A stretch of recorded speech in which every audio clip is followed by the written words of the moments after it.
Judge Rybell, don't repeat this to anyone, but so I Could you really talk a little admit, louder?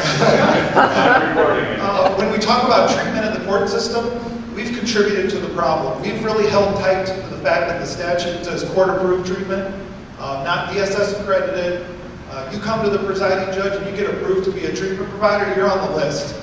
You could be, you could have been banned by DSS from working in the state. They don't have that kind of authority, but there's no oversight of treatment. And so the Savisa model provides the one evidence-based treatment model for substance abuse that we know of. And we're trying to do everything we can to encourage that being used in the court system. So this is going to be, I think, We have a question back here. You better keep moving. Okay, next question. Okay, I do have a question with regards to the dovetailing into the tribal pilot, because I think you're going to have, I'm from Rapid, and I think that we have one reservation next to us that you're going to be hard pressed to ever get cooperation on that. What about things like reentry programs? I know in one of those sessions I talked to you about like wedge shelters, something, because you get people who have flat time down, have their $50, and the first thing they're going to do, they don't, and some of them never came from Rapid in the first place, but they offended Rapid. That's why they come back to Rapid. They don't have anything else, so the first thing they do is go find the nearest booze or substance of choice and loan them $50, and then they're still in Rapid, and now they're locked back up into our system. If they had some place, even if it's optional, not mandatory to go, we may stop some of that. I can tell you that in terms of reentry, the things that we've done in parole by adding evidence-based treatment programming and trying to bring the caseloads down and hold people more accountable, that's certainly designed at reentry. I think we're just on the tail end of what's called the Second Chance Grant, where we had some federal funds that used to help with maybe rebound. And that's in Pennington County, and that has some residential aspects. One of the pilots that we're doing in Sioux Falls is a community transition program for parolees who they have everything else. They have their job, they have money, they've got a driver's license, or whatever they need. They have no place to live. And so we're doing this pilot, and this one's in Sioux Falls. And I just would say, as far as, I know that we have some programs there. I think a lot of the guys don't know about these programs until after they've already messed up, and maybe even giving more information to them before they're walking out the door. Well, I can tell you, everyone that walks out the door has to have a very detailed plan, and we don't yet have this housing pilot in place in Sioux Falls. It's a pilot, which means we're just, we put a couple $100,000 there, and we're trying to take the parolees who have no place to live, find them a place to live, supervise them better, and see if that improves. If that doesn't improve their outcomes, we're not going to spend more money on trying to find housing for folks. And that housing is short term to try to get them over the hump so they can get enough money to maybe rent a place. There are some federal grants that we're evaluating right now. The federal government has put a ton of money that they don't have, but we won't talk about that today. They were able to borrow a lot more money from China, and they've put a lot more money in federal grants in this most recent budget for JRI, much of it dedicated for states who have done what we have done. And so we're evaluating the grants, and one of the things we're looking at is maybe a re-entry model of some sort in Pennington County, working with Sheriff Holm and State's Attorney. I guess in part of what I'm also trying to say with that is that exactly in order to broaden the potential funding that you're looking at, it's not just re-entry. If that makes sense. Absolutely. Yeah, we're not looking at just re-entry. There's a DUI court in Pennington County. I think 46% of them are Native Americans now.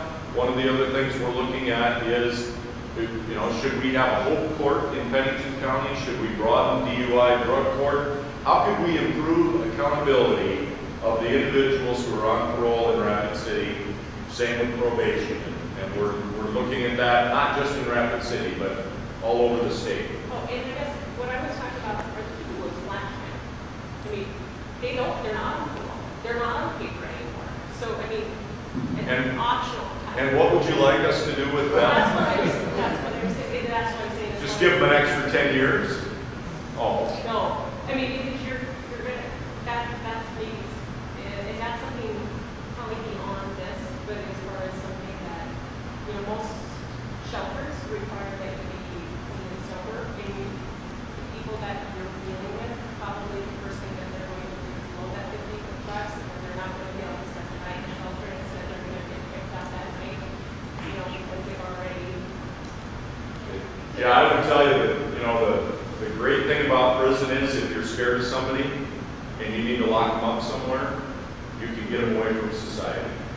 The bad part is, like the individual who's in the middle of a death penalty trial right now, somebody we should be scared of, Mr. McVeigh, when you get out and you've done that, and you have the state has no means of supervising you anymore, which is what the case is with flat timers and extremely violent parolees. Yeah.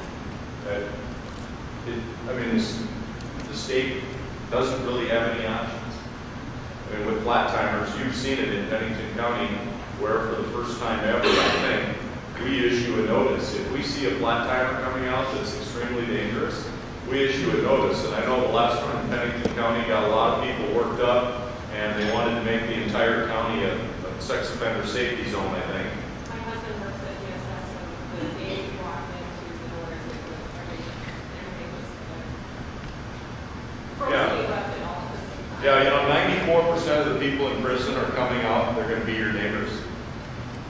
So, you know, one of the challenges that the state has, whether that's UJS or DOC, is to try to figure out how, when they come out, to make them be better neighbors.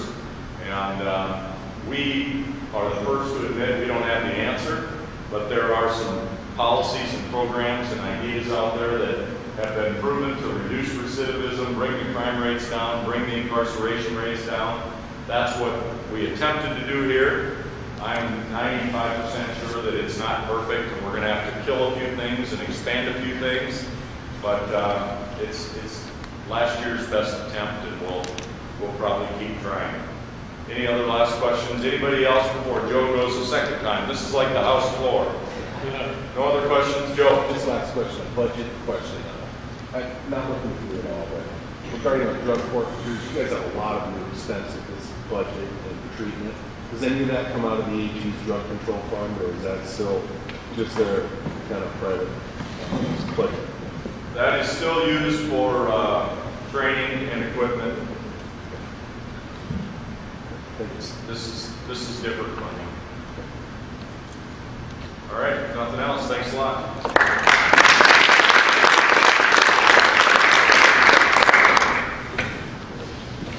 We have a 15-minute break now. Okay.